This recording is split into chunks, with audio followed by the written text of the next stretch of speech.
Ayúdanos a difundir este mensaje. Visita amorfraternal.org/donaciones.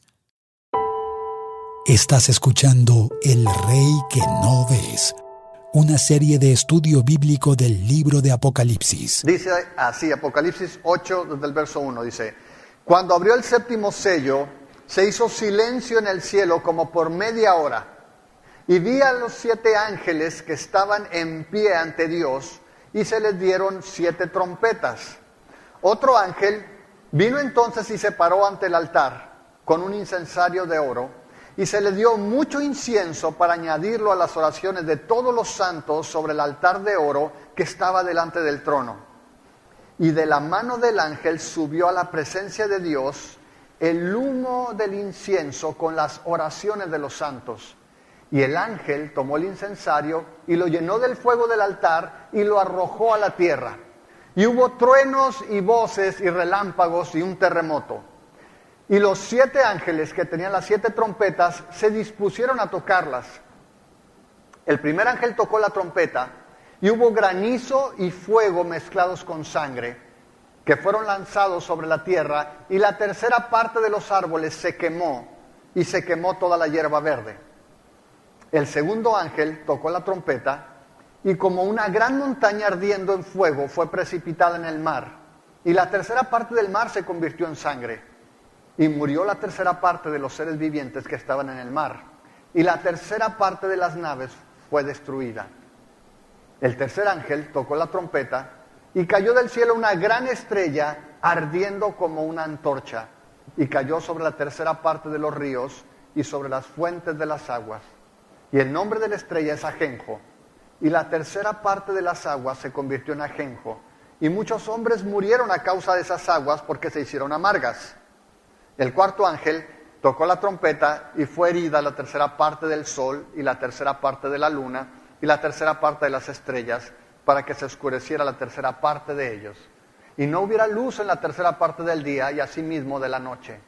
Y miré y oí a un ángel volar por en medio del cielo diciendo a gran voz: ¡Ay, ay, ay de los que moran en la tierra, a causa de los otros toques de trompeta que están para sonar los 3 ángeles!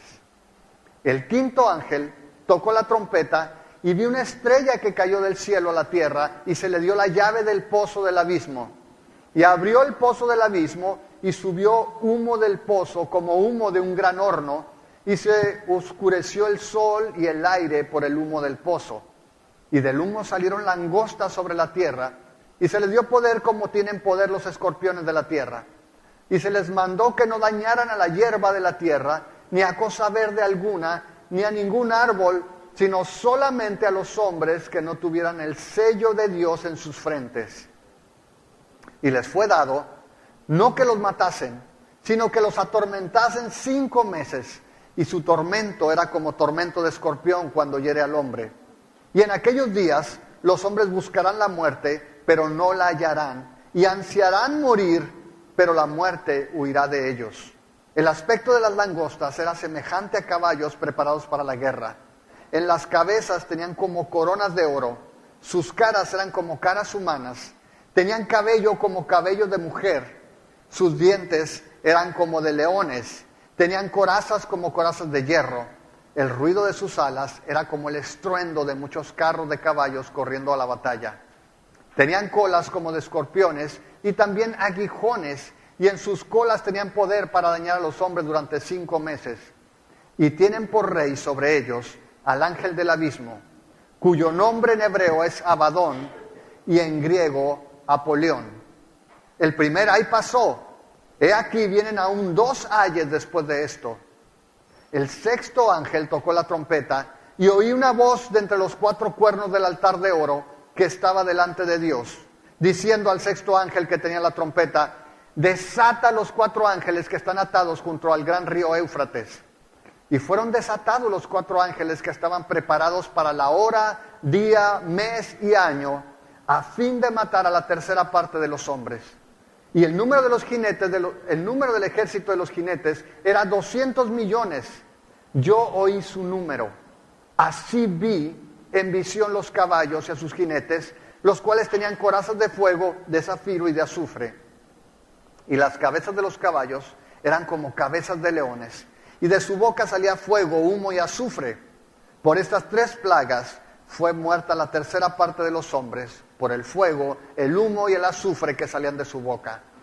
Pues el poder de los caballos estaba en su boca y en sus colas, porque sus colas, semejantes a serpientes, tenían cabezas y con ellas dañaban. Y los otros hombres que no fueron muertos con estas plagas, ni aun así se arrepintieron de las obras de sus manos, ni dejaron de adorar a los demonios y a las imágenes de oro, de plata, de bronce, de piedra, de madera, las cuales no pueden ver, ni oír, ni andar. Y no se arrepintieron de sus homicidios, ni de sus hechicerías, ni de su fornicación, ni de sus hurtos.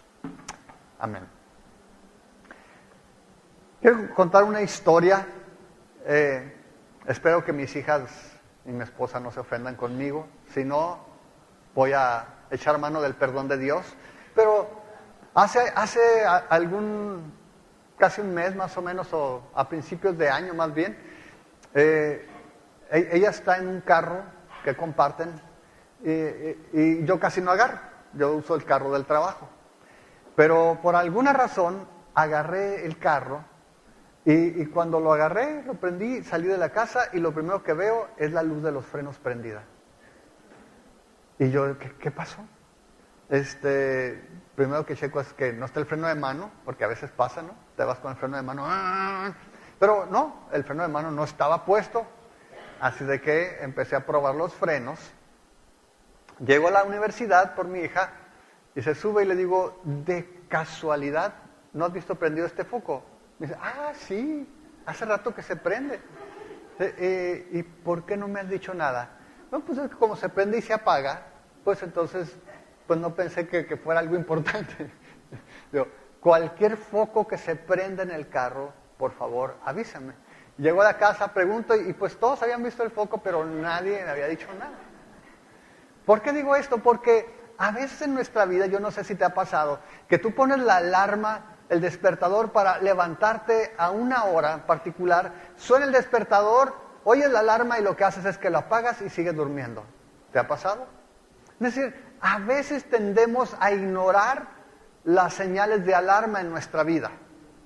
Y el día de hoy lo que vamos a ver es cómo Dios usa las alarmas, cómo Dios a través de situaciones quiere llamar nuestra atención para que hagamos algo al respecto, para que tomemos decisiones que tienen que ver no solamente en esta vida, sino en la vida eterna.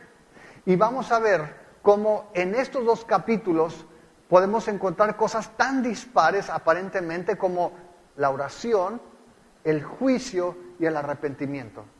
De hecho, por primera vez les estoy diciendo el título del sermón. Se llama Oración, Juicio y Arrepentimiento. Y hemos estado recorriendo el libro de Apocalipsis y la última vez, la semana pasada, nos quedamos en el capítulo 7 y vimos esa escena donde Juan todavía en el cielo tiene esta visión de escuchar primero a un censo aparentemente al pueblo de Israel, que mencionábamos que en la visión representa al pueblo de Dios, y hoy ese número de 144,000, pero ve una multitud más grande que esa. Y hablábamos que nosotros como parte del pueblo de Dios somos ese ejército que Dios ha dejado en la tierra, donde Dios nos mostró en el capítulo 6 que al abrir los sellos de ese rollo de la historia, de ese libro que contiene la historia, que contiene los juicios y las recompensas para el pueblo de Dios, los primeros 4 sellos vimos que Dios soltó a los 4 jinetes y básicamente nos habla de los deseos, la depravación del hombre. Dios los deja dar rienda suelta y nos habla de ese deseo de conquista, de la guerra, las consecuencias que traen sobre el mundo y cómo la iglesia en este mundo padece, no por causa de el juicio de parte de Dios, sino por la respuesta del mundo a la iglesia, al pueblo de Dios. Y hemos hablado de la persecución y vimos a esas almas que estaban bajo el altar de Dios orando, clamando a Dios. clamando justicia, diciendo, ¿hasta cuándo, Señor, vas a traer juicio sobre los moradores de la tierra, sobre aquellos que no han puesto su confianza en ti, sobre aquellos que son idólatras, que encuentran su seguridad en el mundo y que rechazan tu gracia, tu favor, tu amor? Y vimos como Dios le dijo, ustedes descansen, todavía falta gente que tiene que morir para completar el número de los mártires. Y llegamos en este capítulo 8 al séptimo sello. Recuerda que todavía no se ha abierto el rollo. Todo lo que hemos visto solamente tiene que ver con cada uno de los sellos que se han ido abriendo, pero el rollo todavía no lo hemos visto. Y llegamos por fin en el versículo 1 al séptimo sello. Y quizá todos estamos con la expectativa de por fin se va a abrir el rollo y vamos a saber qué rollo, no vamos a saber qué dice, qué hay allí. Pero no, Juan hace algo anticlimático. Juan hace algo que no esperábamos. Dice, cuando abrió el séptimo sello, se hizo silencio en el cielo como por media hora. Es decir, en lugar de saber o de que cayeran truenos o de que viéramos cuál es el contenido, dice que al romperse el séptimo sello, es el último sello de ese libro, entonces lo que sucede es que hay silencio. Ahora, eso a los comentaristas, a los eruditos los ha sacado de onda, porque dicen, ¿por qué silencio? Y alguna tradición judía dice que los ángeles guardan silencio para que Dios escuche las oraciones de sus santos. Sin embargo, no creemos que ese sea el significado aquí. Esa es una tradición judía. Sin embargo, como continuamente lo hemos hecho, para tratar de entender un poco de lo que Juan quiere decirnos, tenemos que voltear y ver el Antiguo Testamento. Y en el Antiguo Testamento vamos a encontrar continuamente que ante la acción de Dios, la respuesta es el silencio. Por ejemplo, apunta en tu Biblia, en tu cuaderno apunta para que después cheques en tu Biblia. Zacarías 2:13 dice, calle toda carne delante de Jehová, porque Él se ha levantado de su santa morada. Calle todos, porque Dios está preparándose para la acción. O Sofonías 1:7 dice, calla en la presencia de Jehová el Señor, porque el día de Jehová está cercano, porque Jehová ha preparado sacrificio y ha dispuesto a sus convidados. O en Habacuc 2:20, mas Jehová está en su santo templo, calle delante de él toda la tierra. Y eso es más o menos la escena que vamos a ver. Dios está en su santo templo, dice que está el altar, debajo del altar están las almas de los decapitados, y hay una escena que ya vimos que habla de las oraciones de los santos. Y es precisamente este silencio el que está aquí, el silencio de saber que Dios está por hacer algo tremendo. Es el silencio de la expectación, de ver que Dios va a ejecutar sus juicios en la tierra. Y dice allí, siguiendo el versículo 2, vi a los 7 ángeles que estaban en pie ante Dios y se les dieron 7 trompetas. Ahora, la Biblia cuando menciona estos 7 ángeles es como si tú y yo los conociéramos. A los 7, ¿se acuerdan de los 7 ángeles? Ahí estaban los 7 ángeles. Entonces, ¿cuáles 7 ángeles? Bueno, también saca de onda a los eruditos, no saben cuáles 7 ángeles, pero hay una tradición que se usa en otra literatura apocalíptica, por ahí anda Primera de Enoc, Segunda de Enoc, hay diferentes libros apócrifos que tienen el mismo género apocalíptico y se habla de 7 arcángeles, ahí está Rafael, está Uriel, hay una serie de ángeles que tienen nombre y algunos piensan que Juan echa mano de esa tradición para hacer referencia. El punto es importante que habla a estos 7 ángeles con un propósito en particular. Dice allí que les da 7 trompetas y dice que entonces en el versículo 3 viene otro ángel y se para ante el altar. Y cuando tú piensas en esta imagen, esta escena, el altar y los ángeles, piensas en el templo. Un poquito lo que dice Sofonías, ¿no? Lo que dice Habacuc, está en su santo templo, calle delante de él toda la tierra.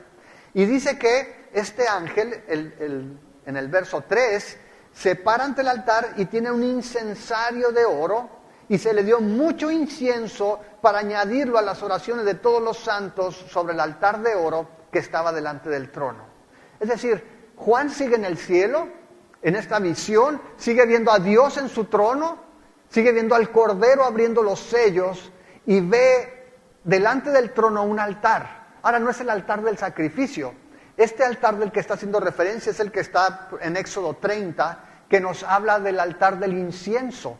Es donde ponía el sacerdote, ponía el incienso para quemarlo y llenar el lugar con ese aroma de incienso.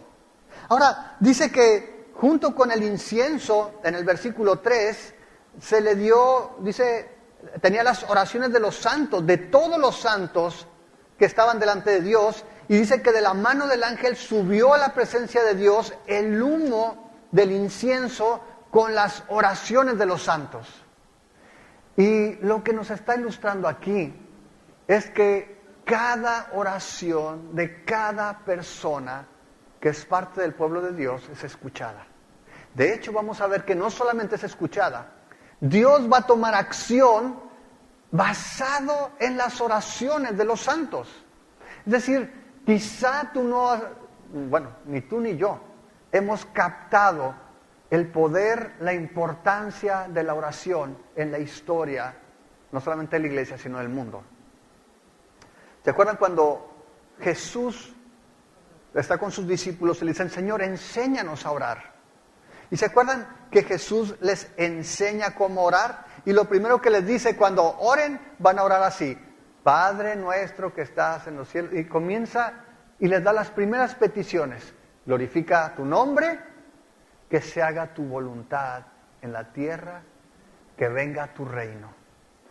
Y los santos que están, o las almas de los santos que nos describe el capítulo 6, están clamando continuamente diciendo, ¿hasta cuándo, Señor, no vas a juzgar la tierra? ¿Hasta cuándo, Señor, no vas a vindicar tu nombre? ¿Hasta cuándo, Señor, vas a manifestar tu gloria y tu poder a los hombres? Y lo que vemos aquí es que esas oraciones no se han perdido. Esas oraciones dice que están junto con incienso para que suban a la presencia de Dios. Dice que este ángel está haciendo esa función sacerdotal. Está con ese incensario y está poniendo ese aroma y está subiendo. Ahora, en la antigüedad vemos que en diferentes ocasiones se mencionan las oraciones como incienso también. Sin embargo, aquí nos dice que el ángel lo está mezclando, está mezclándolo con las oraciones. En Levítico 16:12 nos dice que el sacerdote todos los días tomaba ese incensario, lo llenaba con brasas del altar y luego tomaba los puñados de incienso aromático en polvo, los echaba allí y dice que lo hacía detrás de la cortina. Y allí en presencia del Señor, dice, pondrá el incienso sobre las brasas encendidas a fin de que una nube de incienso se eleve sobre la tapa del arca, el lugar de la expiación que está sobre el arca del pacto.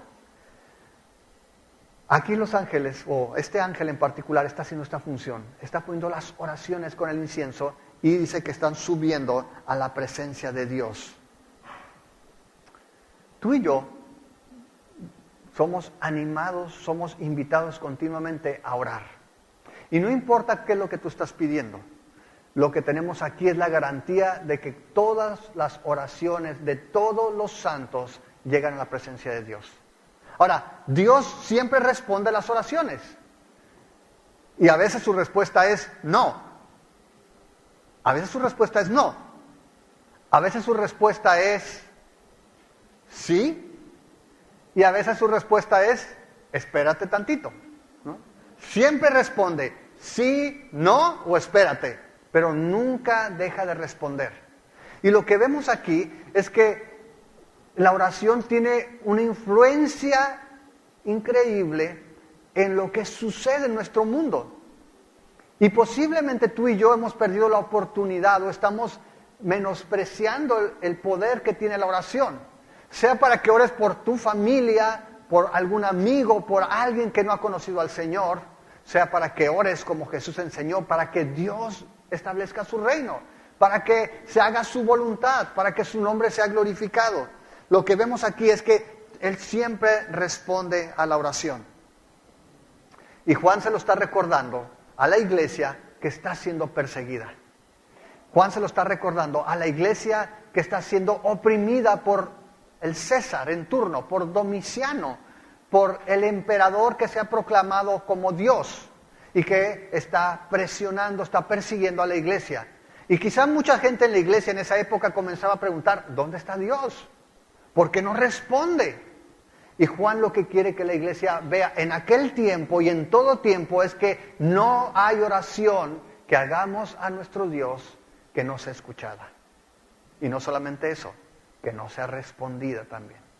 Así de que una vez que vemos que este humo sube allí, dice el versículo 5, el ángel tomó el incensario y lo llenó del fuego del altar. ¿Te acuerdas? El sacerdote tomaba brasas del altar, pero en lugar de llevarlo tras la cortina, dice que este ángel llena de fuego del altar, lo arroja a la tierra y entonces viene la respuesta.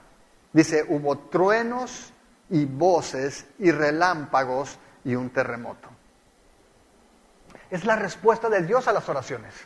Ahora, si tú recuerdas en el capítulo 4, cuando Juan describe el trono donde Dios está sentado, una de las características que ve son estos truenos. Dice, del trono salen truenos, se oyen relámpagos, salen relámpagos, se oyen truenos y se escuchan voces.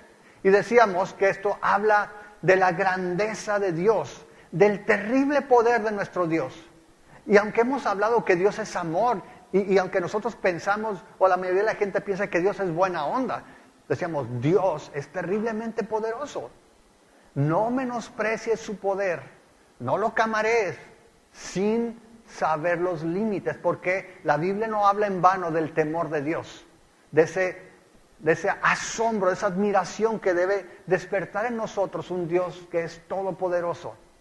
Cuando vemos esa respuesta, que es fuego del altar, se arroja a la tierra, vienen truenos, vienen voces, relámpagos, terremotos, dice, esa respuesta nos recuerda ese trono. Pero este es un patrón que vamos a ver en la Biblia más adelante también.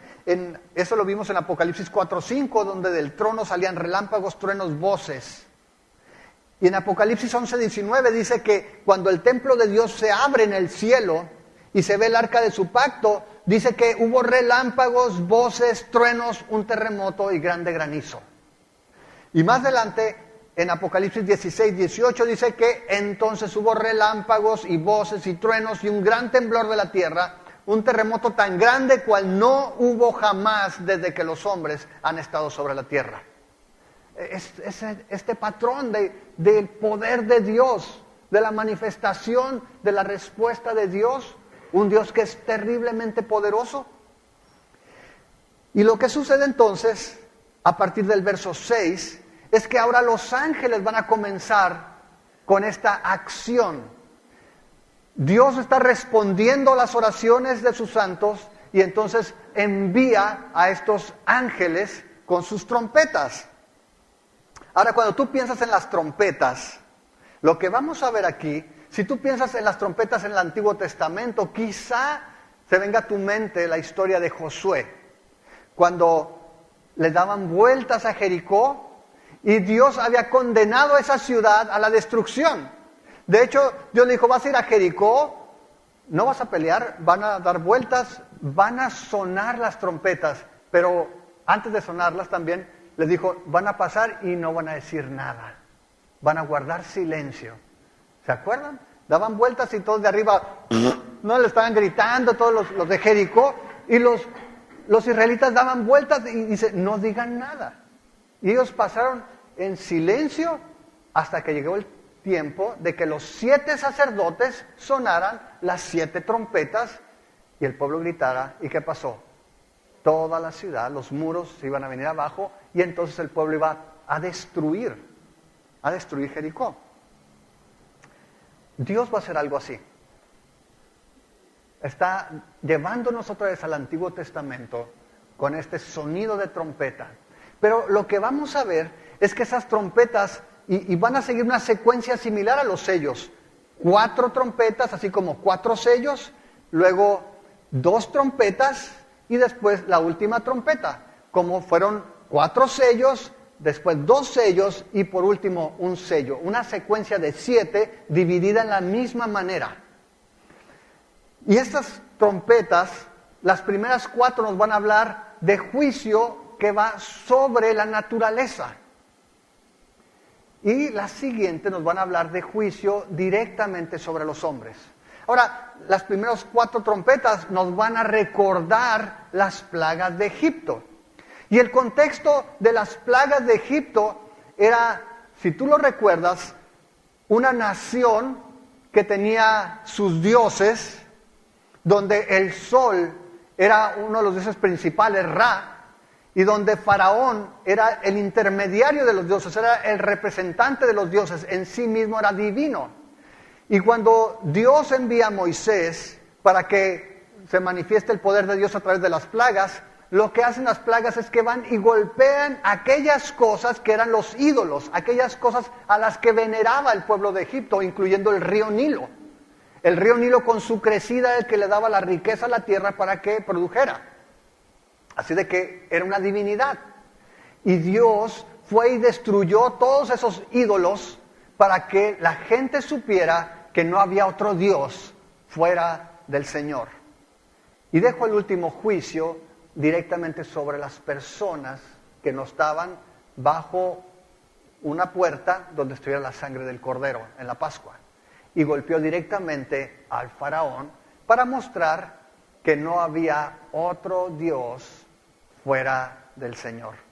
Esa misma idea, trasládala en aquel tiempo cuando Juan escribe al Imperio Romano, donde Domiciano decía ser el Señor y Dios, donde los romanos estaban seguros o confiados en su poder militar, en su riqueza, y Dios va a usar lo mismo que usó en Egipto para doblegar en aquel entonces, mostrar a la iglesia que César, que Domiciano no es Dios, y a través de la historia que ninguna persona puede poner su confianza en las cosas de este mundo, porque aunque podemos hacer dioses de ellas, no son Dios, y para mostrar que en el último tiempo no importa dónde tengas tu confianza o cuántas cosas hayas logrado aquí, sigue habiendo solamente un Dios. Y que a través de estas cosas Dios quiere llamar nuestra atención para el arrepentimiento ahora que aún hay tiempo. ¿Sí? Ok, vamos a ver cómo está esto. Dice el versículo 6, y los 7 ángeles que tenían las 7 trompetas se dispusieron a tocarlas. Y el primer ángel tocó la trompeta y hubo granizo y fuego mezclados con sangre que fueron lanzados sobre la tierra, y la tercera parte de los árboles se quemó y se quemó toda la hierba verde. Ahora, si tú estuviste el miércoles, no tengo que explicar mucho acerca de la tercera parte. Cuando menciona un medio, un tercio, cuando no habla de algo completo, lo único que está diciendo es que tiene un alcance limitado. No es literal. No es que un tercio específicamente se quemó, sino que el daño fue limitado. Y dice allí entonces que con ese primer sonido de trompeta viene entonces un juicio similar, otra vez, al de Egipto. En Éxodo 9:23, Moisés levanta su vara hacia el cielo, y el Señor dice que hizo que cayera granizo sobre todo Egipto, envió truenos, granizo y rayos sobre la tierra, llovió granizo y el granizo caía como rayos zigzagueantes. Dice, nunca en toda la historia de Egipto como nación hubo una tormenta peor que esta. Entonces, ¿ves la similitud? Dice que cae en la primera trompeta, hay granizo, fuego mezclado con sangre. Ahora, hemos estado hablando en Apocalipsis de no tomarlo literal, porque Juan está describiendo algo que él ve, pero lo que él describe tiene un significado. Y no lo tomamos literal, no sabemos exactamente si es sangre, no sabemos exactamente qué es, y ese es un problema porque tú puedes agarrar cualquier comentarista bíblico, te va a dar una versión, pero cada comentarista tiene su versión. No sabemos a ciencia cierta cómo. Lo que Dios está diciéndonos aquí es que van a venir plagas sobre la naturaleza. Ahora, cuando tú piensas, por ejemplo, en esta época, en el año 70 y poquito antes del 80, fue la erupción, creo que el 78, fue la erupción del volcán Vesubio. Si viste la película de Pompeya, lloraste y todo, pero el evento fue real. El evento fue real, fue tan súbito que la ciudad de Pompeya quedó rápidamente cubierta y al día de hoy los arqueólogos ahí se dan lija porque están intactas muchas de las cosas de esa ciudad por la rapidez con que cayó la erupción del volcán. Entonces, para una sociedad, para un grupo de personas que habían padecido algo tan reciente, esta era una imagen terrorífica, que cayera fuego del cielo con granizo, o los terremotos que se describen, que sabemos que destruyeron varias de las ciudades donde estaban las 7 iglesias. No sabemos exactamente cómo, pero sabemos que a lo largo de la historia Dios ha manifestado su poder en diferentes eventos. Dice allí que esto destruyó la tercera parte de los árboles y la hierba verde. Ahora, esa es la primera trompeta. Verso 8 dice, el segundo ángel tocó la trompeta y como una gran montaña ardiendo en fuego fue precipitada en el mar y la tercera parte del mar se convirtió en sangre y murió la tercera parte de los seres vivientes que estaban en el mar y la tercera parte de las naves fue destruida. Ok, una montaña ardiendo. Dice que aunque sean traspasadas los montes a la mar, no temeré. Era una de las figuras de un cataclismo, de algo terrorífico. Y aquí lo usa otra vez Juan volteando al Antiguo Testamento y dice, cayó una montaña ardiendo y el mar se convirtió en sangre. Algo que nos recuerda otra vez en Éxodo 7:20, cuando convierten en sangre, Moisés convierte en sangre el río Nilo. Ahora, aquí nos habla de que murieron los seres vivientes del mar, una tercera parte, es decir, un alcance limitado, y también los navíos. Se afectó no solamente los árboles, se afectó ahora el mar. Y ustedes saben que para el Mediterráneo, para muchos, el mar es el principal sustento, la principal industria, pues se dañó el producto y se dañó las embarcaciones. Imagínate la crisis. Ahora dice el versículo 10, el tercer ángel tocó la trompeta y cayó del cielo una gran estrella ardiendo como una antorcha y cayó sobre la tercera parte de los ríos y sobre las fuentes de las aguas y el nombre de la estrella es Ajenjo y la tercera parte de las aguas se convirtió en Ajenjo y muchos hombres murieron a causa de esas aguas porque se hicieron amargas. La ajenjo es una hierba, la usan en medicina, pero también tiene esa capacidad de amargar y es como el efecto inverso. En el Antiguo Testamento, ¿se acuerdan que Dios cambia las aguas amargas en dulces, en el mar? Aquí es al revés. Cae esta estrella, un meteorito, un asteroide, no sabemos, pero cae sobre las aguas dulces y dice que se hacen amargas. Ahora, el ajenjo es famoso, si has leído un poquito de esto sobre el ajenjo, hacen un licor que le llaman helada verde, se puso de moda en los cafés. Si eres artista o lees de historia del arte, pues vas a saber por qué. Es alucinógeno, ¿no? Te ponías bien alucin y pintabas y escribías. Bueno, está hecho con ajenjo. Tenía este potencial de ser tóxico y de incluso poder ser mortal, no de manera natural, pero a través de los derivados del ajenjo.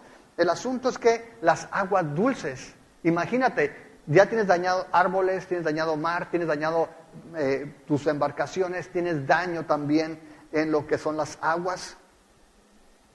Dice el verso 12, el cuarto ángel tocó la trompeta y fue herida la tercera parte del sol y la tercera parte de la luna y la tercera parte de las estrellas para que se oscureciera la tercera parte de ellos y no hubiera luz en la tercera parte del día y asimismo de la noche. Y miré y oí volar por el medio del cielo diciendo a una voz, ay, ay, ay de los que moran en la tierra a causa de los otros toques de trompetas que están para sonar los tres ángeles. Ok, haz una pausa. El cuarto ángel dice que viene oscuridad, se dañan los astros. Y también en lo que es Éxodo, en 10:22, nos habla de oscuridad. En el pueblo de Egipto tuvieron oscuridad por causa de las plagas que Dios envió. Nuevamente hace alusión al libro de Éxodo. Sin embargo, en el versículo 13 hace una pausa y dice que mira al cielo y ve algo que en tu Biblia aparece como ángel. Si tú tienes otra versión diferente va a decir un águila. Porque la palabra que viene allí es águila o buitre. La misma palabra hace referencia a cualquiera de las dos aves. Y lo que dicen es que en el Antiguo Testamento normalmente las aves de rapiña eran un presagio de algo malo. De hecho, cuando se habla en los capítulos finales de la batalla, dice, digan a los buitres que se vengan, van a comer carne de reyes, carne de poderosos. Entonces, en medio de estos toques de trompeta, de repente Juan dice, mira, y pasó un pájaro volando, un buitre, un águila, y lanzó estos 3 ayes, como diciendo, agárrense porque todavía no empieza lo bueno. ¡Ay, ay, ay! Porque todavía faltan 3 trompetas. Lo que has visto ahorita son estos daños sobre la naturaleza, pero lo que viene es directamente contra las personas.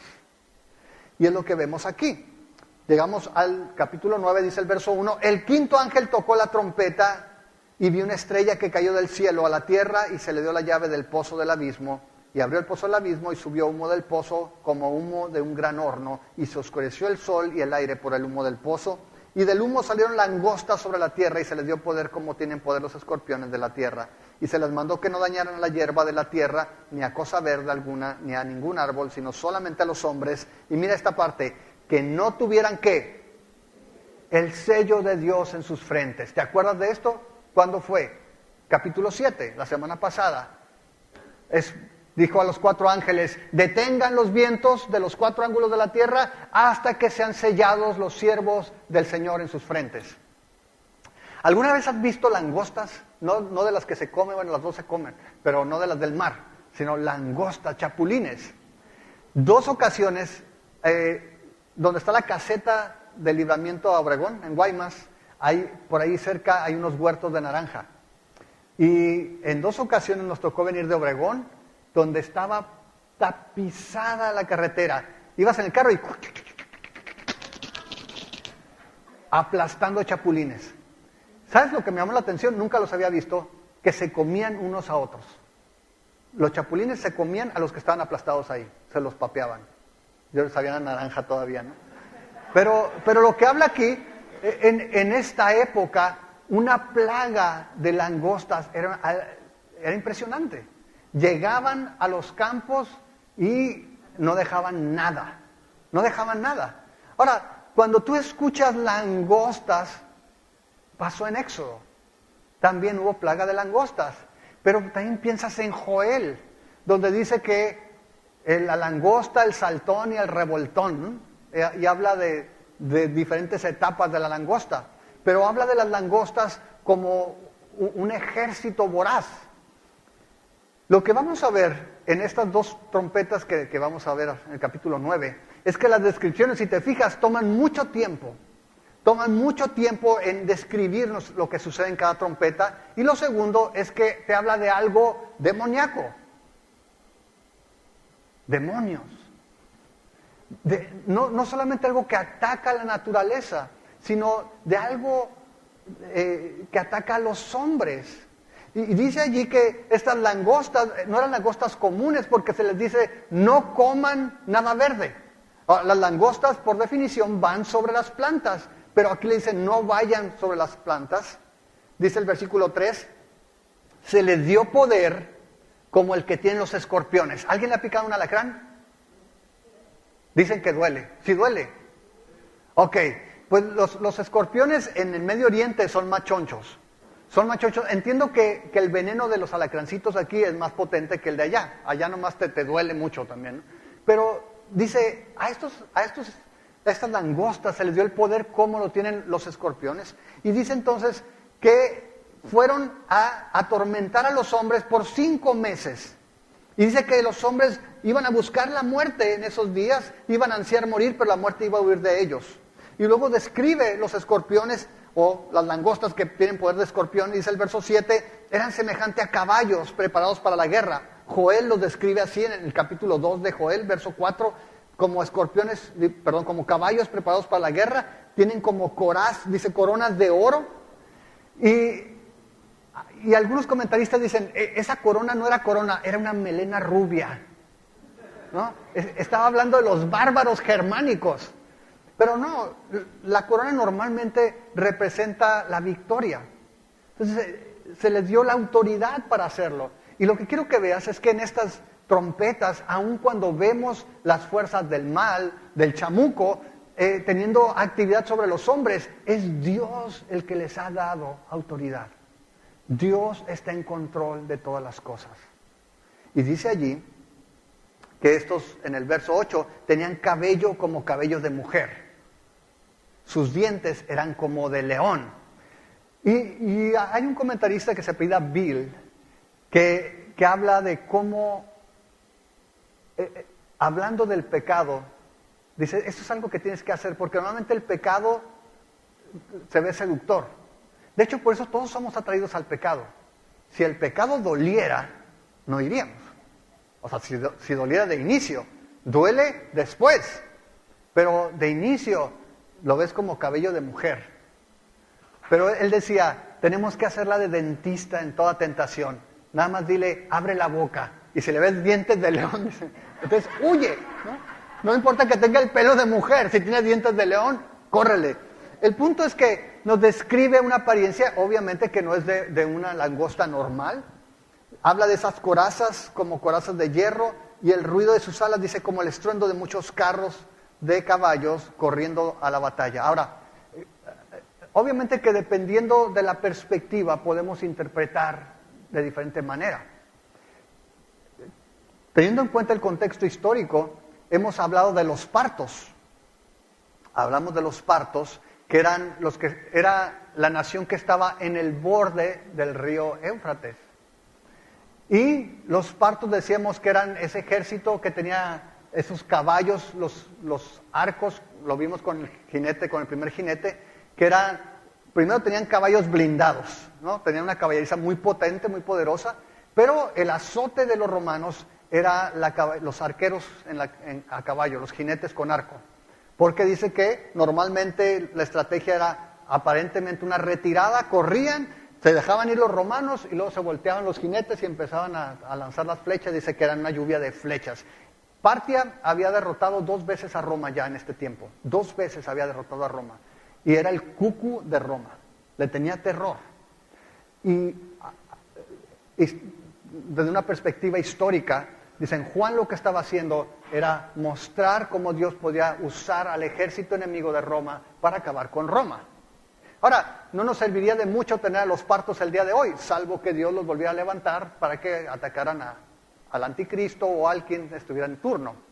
No sabemos exactamente quién es o a quiénes se refiere de esta manera. Sabemos que es una influencia demoníaca, eso sí sabemos, ese tormento de los hombres. Pero si nos vamos al futuro, futuristas han dicho, estos son helicópteros Apache artillados. Porque ese ruido que hacen las langostas solamente un helicóptero, ¿no? Entonces, pudiéramos especular, pero honestamente no tenemos bases para hacerlo. Lo que podemos ver es que nos habla de actividad demoníaca. De hecho, cuando dice aquí, si tú te fijas, estas langostas no se mueven solas, tienen un rey. Dice en el versículo 11, tienen por rey sobre ellos al ángel del abismo, cuyo nombre en hebreo es Abadón y en griego Apolión. La palabra significa destructor. Ahora, algunos dicen, este es Satanás. Tampoco lo sabemos, porque más adelante se hace referencia directamente a Satanás. No sabemos si es Satanás o si es un achichincle. Lo que sí sabemos es que es alguien, un espíritu, vamos a decir, de parte de Satanás, que está dirigiendo a este ejército. Ahora, hay un dato curioso, porque Apolión, en la época de Juan, el César se identificaba con Apolo. Y dicen, pareciera ser también una forma de burlarse para mostrar que César en realidad no es Dios, sino el destructor.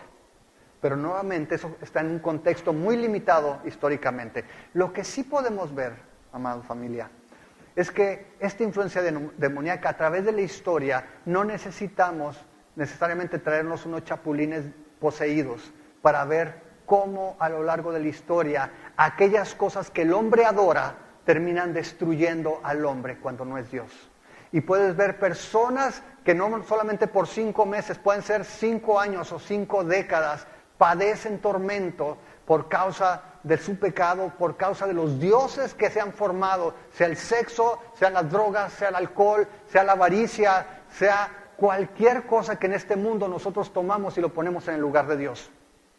Y eso es lo más irónico, Porque vamos a ver que las cosas que los hombres adoraban aquí en Apocalipsis, los moradores de la tierra, son aquellas que los están destruyendo. Y ese es para nosotros el mensaje teológico, independientemente si son helicópteros, si son chapulines poseídos o si eran los partos. Es como cuando nosotros decidimos adorar a algo o a alguien que no es Dios, termina destruyéndonos a nosotros mismos. Y dice aquí que entonces este Abadón es el que los guía y se les da poder solamente por 5 meses. Otra vez, algo limitado por Dios. Y dice en el verso 13, el sexto ángel toca la trompeta, se escucha una voz de entre los 4 cuernos del altar, es decir, del mismo altar donde está el incienso de las oraciones. De allí sale la instrucción. Dios respondiendo a las oraciones de los santos, y dice allí, la instrucción es: desata los 4 ángeles que están atados junto al gran río Éufrates. ¿Son estos 4 ángeles los mismos que detenían los 4 vientos? No lo sabemos, pero nos dice que había 4 ángeles también con una instrucción y que también tenía una fecha predeterminada. En el verso 15 dice que estos estaban preparados de antemano para la hora, día, mes y año, a fin de traer juicio, matar la tercera parte de los hombres. Y nos describe otro ejército enorme. 200 millones dice. Yo vi su número, ahí eran 200 millones, verso 16. Eran jinetes, pero no cualquier jinete. Eran jinetes que estaban montados sobre caballos con cabeza de león y con la cola de serpiente. Si no pudimos con los chapulines, menos con los caballos que parecen león. No sabemos qué son. No sabemos qué son, pero vemos que de ser atormentados por estas langostas, ahora son matados por estos caballos. Otra vez, como aquellas cosas que tú adoras no solamente pueden atormentarte, sino también pueden llevar a la muerte. Lo que vemos aquí es que Dios está desatando juicio sobre los moradores de la tierra. Pero lo más impresionante es en el versículo 20, porque dice: los otros hombres que no fueron muertos con esta plaga, ni aún así se arrepintieron de las obras de sus manos. Y quiero que veas la relación. Dios usaba estas cosas, o Dios está usando estas cosas para llevar a los hombres al arrepentimiento. Dios no quiere destruir a los hombres todavía, porque ya lo hubiera hecho. Pero aquí dice, le está dando un poder limitado, 1/3 solamente, 1/3 de la naturaleza, 1/3 de los hombres, porque está esperando que los hombres se arrepientan. Pero dice aquí, ni aún así se arrepintieron. ¿Y te acuerdas de Faraón? Faraón, después de las plagas, dice que su corazón se endurece y viene y acaba el ángel destructor con su hijo y entonces lo suelta. Pero ¿qué pasa? Después recapacita y vuelve a ir contra el pueblo. Y dice aquí, los hombres no se arrepintieron. ¿De qué cosa? De las obras de sus manos. Ni dejaron de adorar a los demonios. Ahora, esto suena muy extremo, pero quiero que entendamos algo.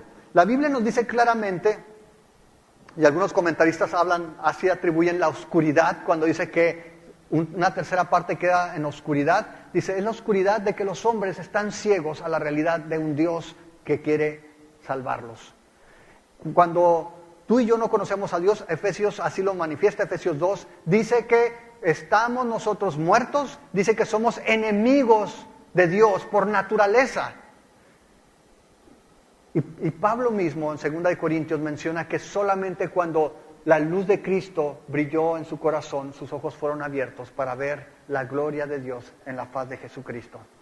Estos hombres, dice, no se arrepintieron y siguieron adorando a los demonios. Tú no necesitas tener un chamuco ahí de madera o de oro para decir que adoras a los demonios. Cada vez que tú y yo adoramos cualquier cosa en lugar de a Dios, estamos haciendo eso. Eso es idolatría.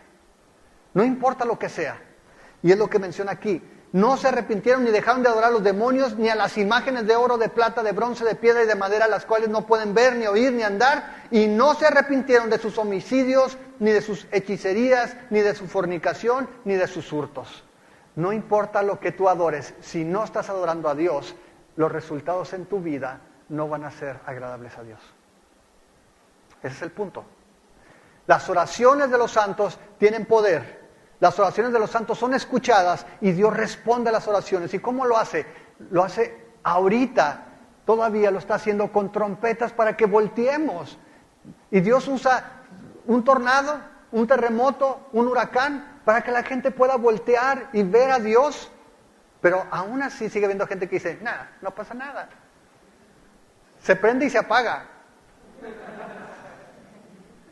No pasa nada. ¿Sabes? Dios nos está llamando al arrepentimiento.